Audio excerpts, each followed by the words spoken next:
Hey, didn't see you there. Well, today's Mardi Gras Day. So, for your asynchronous assignment today, you're going to be watching a little presentation on Mardi Gras and the Mardi Gras celebration in the United States. I hope you enjoy it. Okay, so let's get started. So, I want to remind everybody that this is just a presentation about Mardi Gras celebrations throughout the United States. We are going to talk about the origins and we're going to talk about what it's become today. So, first and foremost, Mardi Gras translates to Fat Tuesday from French. It is the last day before the Lent season of the Christian faith begins. So it's the last day before Ash Wednesday, and you can see the picture there of a priest imposing ashes upon someone's forehead, and that is representative of the beginning of the Lenten season. A lot of you may be familiar with Lent. It is a time of repentance and introspection, kind of asking for forgiveness period, for instance. But if you are of the Christian faith, you might be familiar with that. There's some debate as to where the first Mardi Gras was started. But some people say France, some people say Italy. In Italy, it's known as Carnevale, which literally translates to goodbye flesh. And there were celebrations where people ate a lot of meat because during the Lenten season, you're not supposed to eat meat, or at least some people of the Christian faith, they observe that as part of their Lenten expression. And then when French explorers came to what is now Alabama and Louisiana in the south of the United States from the north, from Canada and places like that, they brought this Mardi Gras tradition with them. And this was in the end of the 17th century, so the late 1600s. And you can see here a few different pictures here. This is a priest in the top left imposing ashes upon a person's forehead. That is an outward expression of the Lenten season for people who observe it. And then you have here the original Mobile, Alabama city plans. You can see there's a little fort there. That became Fort Condé, which was built in 1711, and a very early city map of the city of Mobile. And then here is at the bottom here, this is not an excerpt, but a zoom in of a painting by Peter Bruegel the Elder called the Battle of Carnival in Lent. And we're going to actually take a look at that whole painting. So you can see a lot of different things going on here. This is from the late Renaissance. And it depicts a scene from the Netherlands, or Flanders was what it was called then. And you can see a lot of different stuff going on here. So this is kind of like the last battle of people doing things that the church didn't necessarily agree with. You can see on the right, there's all the priests and the nuns that are dressed up in their religious garb. And then throughout the painting, you see people with spits of meat, and they're sitting on big wine barrels or beer barrels, perhaps. And there's a lot of stuff from the left to the right where you're going from kind of this party atmosphere, this have a great time atmosphere, to a very stoic, religious atmosphere, which is a little bit different. And it's a really great illustration of a very old version of what eventually became Mardi Gras. And that's the next thing we're going to look at, is this OG Mardi Gras idea. Where did it come from? Well, there are several different thoughts. First and foremost, 131 BC, and it was a celebration connected with what became Saturnalia, which was a feast or a festival that was in worship of the god Saturn. And then eventually Saturnalia kind of became celebrated around December in the winter, and it coincided with the winter solstice, and it became what we now know as Christmas. So it was a pagan holiday that was eventually connected by the Christian faith into what we now celebrate as Christmas. Some people say it might have started in 1294, so the late 13th century in Nice, France. That's in the south of France, and they still have a pretty big carnival celebration to this day.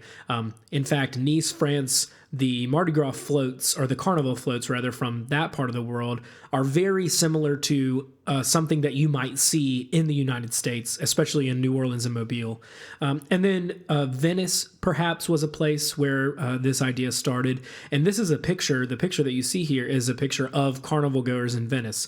It's very important to have a very elaborate mask. There's lots of masked dances and balls and parties and things like that. And this was first celebrated in 1162. It was a military victory by the Venetians.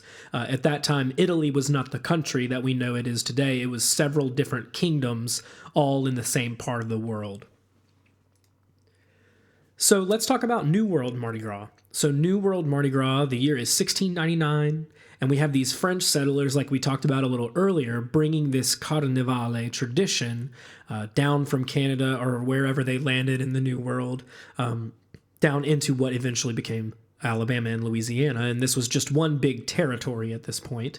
In 1703, they started building permanent forts and permanent places to live as opposed to just camps. In 1699, some of the explorers were celebrating Mardi Gras throughout their encampments, but again, that was just little settlements. They weren't necessarily permanent locations where people were going to start living. And so once they started building these permanent areas, kind of like the city plan of Mobile that we looked at a little earlier, they started building forts and bigger cities. And it became an annual tradition during that time, except during wartime when all of the men would go off to fight. So Louis XIV, also known as the Sun King, and you can see his picture down here. This is a really famous picture of him with his red high heels on, right? A very opulent, very rich, Baroque ruler. So he's the guy that built Versailles, right? So he sent this guy, Jean-Baptiste de Bienville, to defend this new territory of Louisiana. So this is a picture over here of Jean-Baptiste de Bienville. We'll just call him Bienville from now on. So there's a lot of landmarks in Mobile that are in homage to Bienville over here.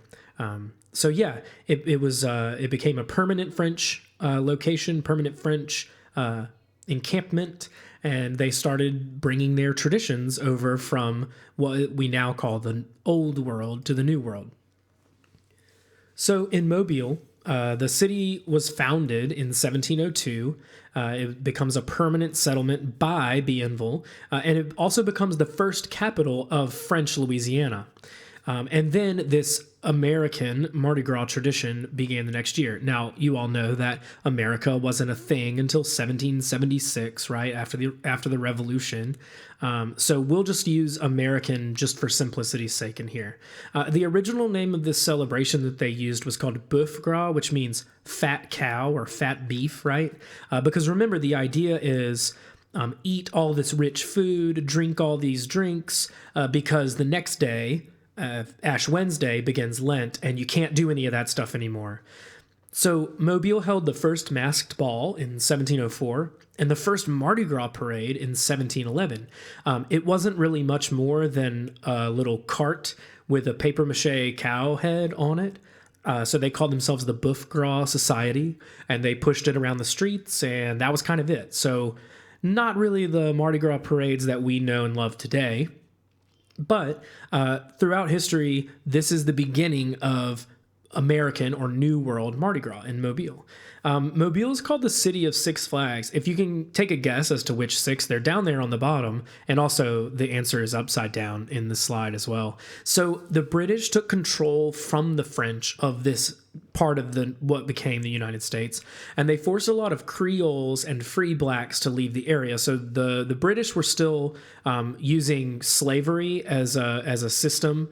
The slave trade was still kind of booming during this time period, and so when the British got to this part of the world and they saw all of these black people there, they said, "Oh no, you can't be here. If you're not a slave, you have to go." And so all of these free blacks and Creoles went to what eventually became New Orleans. And so therefore they took all of the Mardi Gras customs and traditions and ideas with them to that new part where they were going to be living into New Orleans. So therefore, Mobile does have the original American Mardi Gras, and then it migrated over to New Orleans after the British took control of that part of the world. And then in 1780, the Spanish took over, incorporating their Twelfth Night traditions. So remember the 12 days of Christmas, right? So Christmas starts on December 25th, and then 12 days later is Epiphany, and it represents the visit of the Magi to the baby Jesus. And so they incorporated some of those 12th night traditions.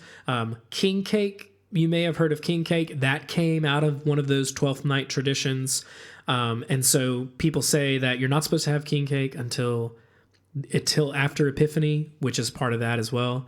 And then in 1813, Mobile becomes a city of the United States as a territory, and people are celebrating what they call Shrove Tuesday.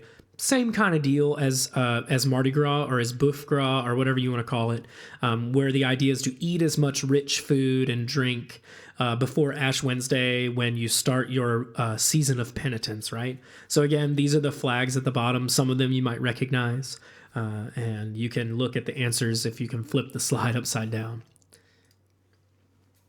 So something that is kind of unique to American Mardi Gras are these ideas of mystic societies. These are groups of people that get together every year to either hold a ball or a party. They have parades and they hold lots of Mardi Gras themed things throughout the year. But the first mystic societies were started in 1830 in Mobile, and they called themselves the Cowbellion de Raken Society. Now, they were celebrating a Swedish tradition at the time, so they're throughout the time that we have from 1702 to 1830s, we have a lot of different immigrants coming into the United States during that time period, and so they're bringing a lot of their own traditions as well. So they're celebrating this Swedish tradition, parading all night on New Year's Eve, kind of just making noise and bothering people, right? They have their cowbells and their rakes and other farming tools like pitchforks and things, but it's all in good fun. It's not like it's like an angry mob, right? And then eventually this idea became a parody of those French Mardi Gras parades that we were talking about earlier, like in Nice, France. They started having bigger what we would now call floats, but really just kind of decorated carts.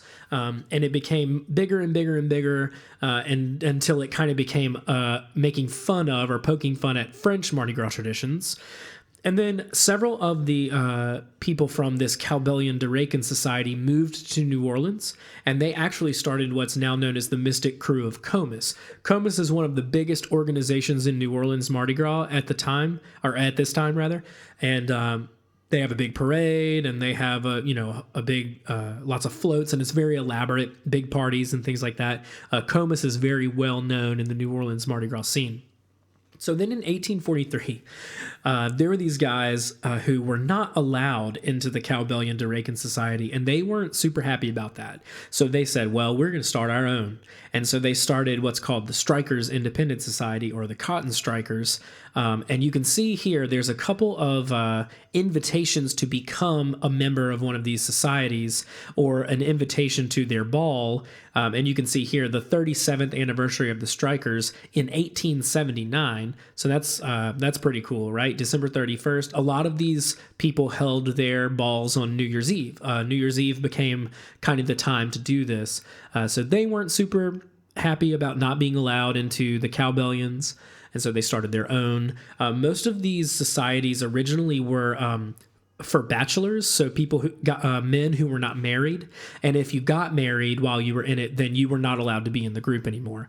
The Strikers actually dissolved technically before the Civil War in 1861, but the Strikers still hold a ball on New Year's Eve every year, which is really interesting. So let's talk a little bit about the Mardi Gras Renaissance. So we mentioned that the Strikers, they dissolved in 1861 before the Civil War. And so we have this this period where there is no Mardi Gras.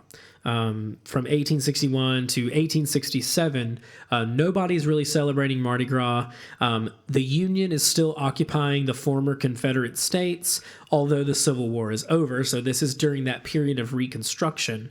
Well, there was this guy named Joe Kane who lived in Mobile, and he had 6 friends, and they called themselves the Lost Cause Minstrels.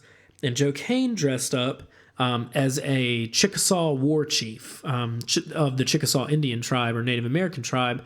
And one of the reasons that he did that is because it was said that the Chickasaws never lost in battle.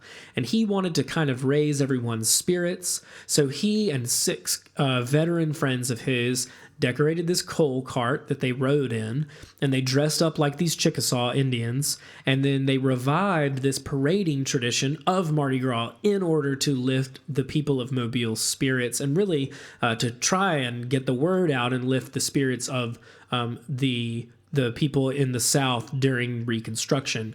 And so it worked, and there's a really fun story of Joe Kane and his friends. They had this big drum that they played. He could hardly see over it to see where they were going on the cart, and they came up the road, and there were these Union soldiers that were stationed there, and they saw these people coming, and they heard the drum, and so naturally they thought, oh man, people are trying to fight us again. And so they posted up around some trees, and halt, who goes there? And Joe Kane said, it's me, Chief Slackabamorinico. And the Union soldiers said, excuse you, right? They didn't know what was going on. And he said, look, we're just trying to have a good time, and we're just trying to lift everybody's spirits. And so from that day on, we celebrate Joe Kane as kind of the person who brought back Mardi Gras to the American South after the Civil War. In Mobile, the Sunday before Mardi Gras Day is Joe Kane Day. And he has, they call it the People's Parade. Anybody is allowed to participate, and it starts at his grave. He's buried in Church Street Cemetery, which in Memphis, it's kind of like the Elmwood Cemetery. The Church Street Cemetery is to Mobile as Elmwood is to Memphis. But he has his merry widows who wear all black and a big veil over their face. We'll see a picture of it in just a minute. And then they have this procession to his grave, and then place black roses there. And it's just kind of a fun time where everybody can be involved. So here's a picture of Joe Kane on the left, and then him dressed up as Chief Slackabamorinico. There's several different ways you can spell his name. Sometimes there's a C, or rather a K after the C. But anyway, there he is dressed up in his Native American garb and calling himself Chief Slackabamorinico. And this is a picture of his merry widows. So they are standing on his grave. He has a pretty cool epitaph. I don't have time to read it right now, but yeah, it's pretty interesting. I may put up a picture of it. So let's talk about some of the traditions of at least Mardi Gras in the United States. So first and foremost, these colors, you've been seeing them all presentation long. And we'll talk a little bit about some controversy with this a little later, but in general, we have these 3 colors, purple, green, and gold.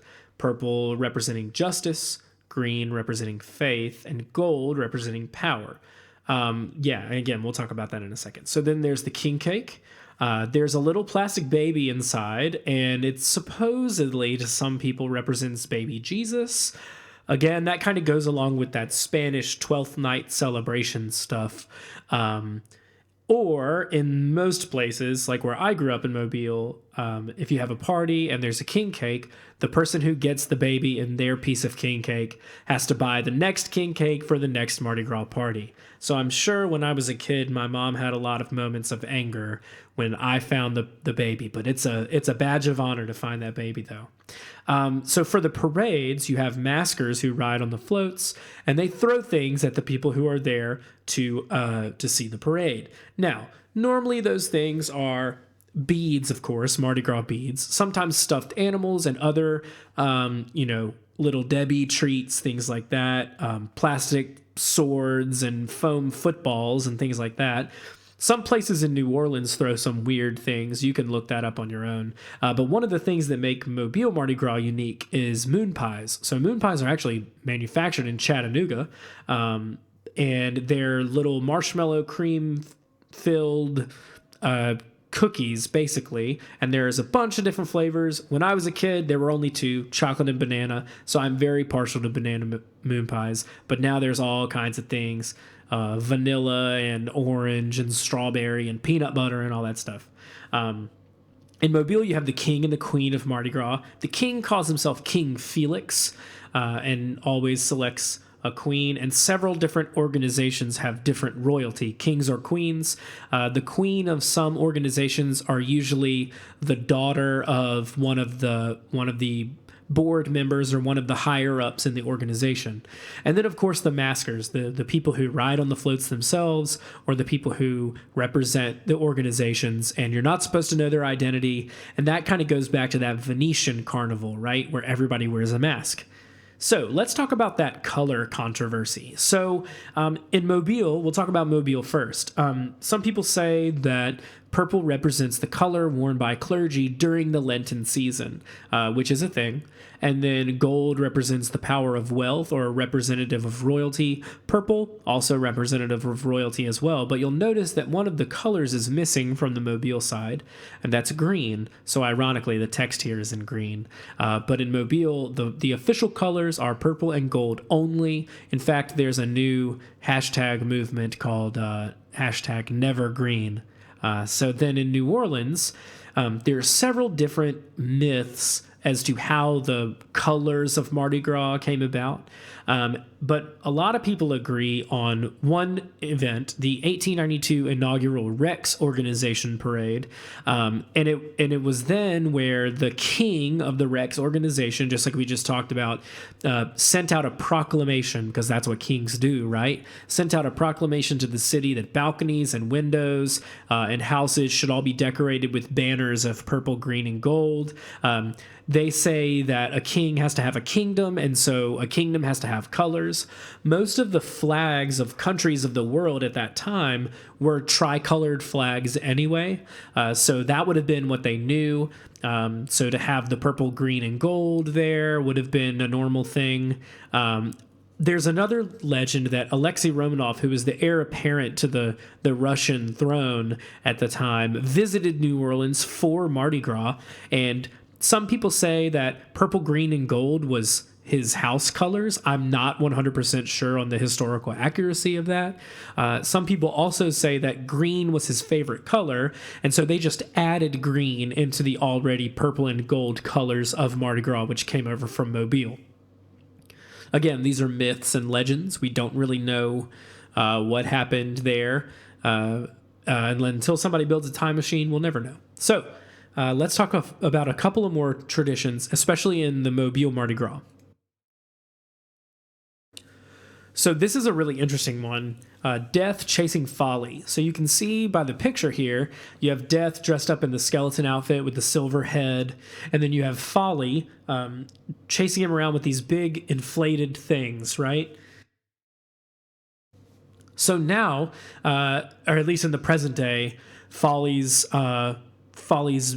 death beaters, I guess, are paper mache, usually inflated balloons that are wrapped in paper mache, that he constantly beats Death with throughout the parade, and they travel around the Pillar of Time, right? So there's a couple of different parading organizations that use this imagery, but most famously, the Order of Myths, or OOMs as they're referred to in Mobile, which was founded in 1868.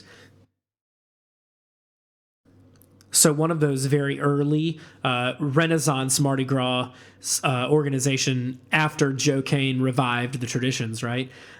So Death chases Folly around throughout the whole parade, and that's how the things break off, and it's kind of a thing of honor to grab one of those things. Now, originally, those were made out of pig bladders that were inflated, cleaned and inflated, and then painted gold. And so they were pig bladders. I think that probably the health department got involved eventually. And so they had to stop using pig bladders and use something more artificial. So anyway, that's a really interesting tradition, at least in Mobile Mardi Gras. Death chasing Folly, or Folly chasing Death. There's a lot of symbolism there. Now, on to one of my favorite traditions of Mardi Gras, if not my favorite tradition, and that is Mardi Gras second line jazz bands, or Dixieland jazz bands, or Mardi Gras jazz bands, whatever you want to call them. These are just some examples from a couple of different places. Preservation Hall Jazz Band in New Orleans, very famous, very old, storied group. And they still play to this day. So this is kind of a modern picture on the left, and then an older picture on the right. And you can see they have kind of a really standard jazz instrumentation there, right? Trombone, saxophone, trumpet, and then some percussion and a bass. And you can see in the older picture on the right, they even have a banjo player, which was a staple, a banjo and a clarinet player, which are staples of the Dixieland jazz sound. One of the it's not as old as the Preservation Hall Jazz Band, but definitely one of the best second line jazz bands and Mardi Gras jazz or funk jazz bands in New Orleans is Rebirth Brass Band. Rebirth Brass Band has been around for a long time. They're very innovative when it comes to brass band music, and a lot of bands that play now play a lot of Rebirth brass band songs. They cover a lot of their songs because they're so much fun, very energetic, and very fun to play for a crowd of people.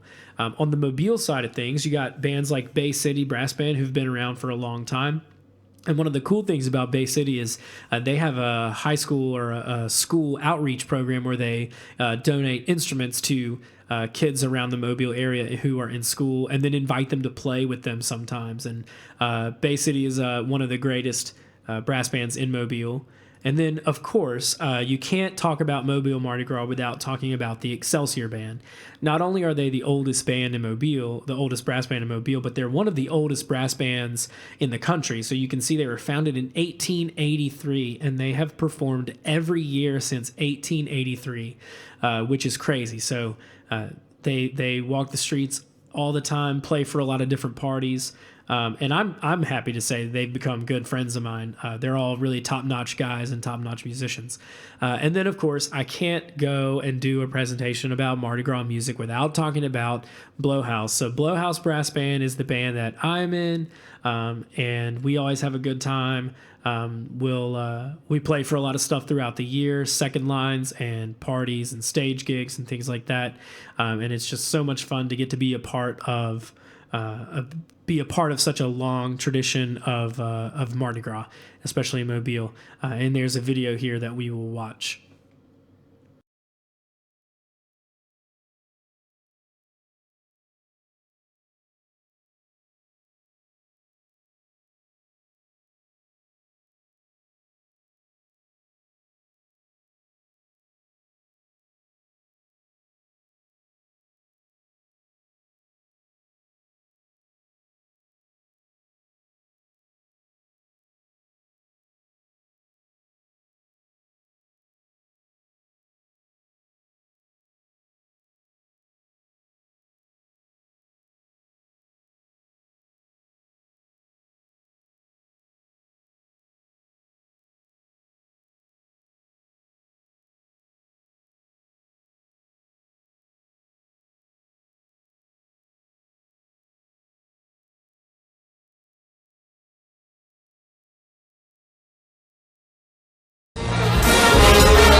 So the last thing I want to talk about is some other cities in the United States with a pretty good Mardi Gras tradition.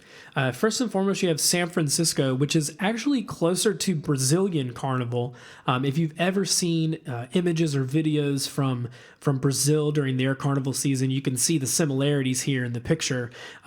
Big native headdresses and big floats, things like that. And it's, it still has that really big party atmosphere. Galveston, Texas actually has a pretty big Mardi Gras celebration. They have a very famous image, this Mardi Gras arch that you can see here in the picture. And then you see the floats there, which are also very similar to the floats that you would see in Mobile or New Orleans. So one of the odd ones out here is Universal Studios in Orlando, Florida actually has a big Mardi Gras celebration that they do for a couple of weeks every year, and they have the whole bit: parades, beads, people performing, lots of bands. And then everybody goes down there and participates just kind of like they would in New Orleans or in Mobile, which is interesting to me that they do it at a theme park. And then, interestingly enough, Memphis had a Mardi Gras celebration pretty heavy for about 20 years. From 1870 to 1890, Memphis had a Mardi Gras celebration every year, and you can see in this picture, they had some pretty elaborate floats for the time. And it makes sense coming up from New Orleans. Once Mardi Gras was revived after the Civil War, New Orleans is right down the Mississippi River from Memphis. And so it made sense that some of those traditions came up with those people from New Orleans into Memphis. And so that's kind of an interesting thing. So anyway, that's it for this presentation. I hope you enjoyed hearing about it and learning about it as much as I enjoyed talking about it. And as they say around carnival season, laissez le bon temps rouler, and we'll see you next year.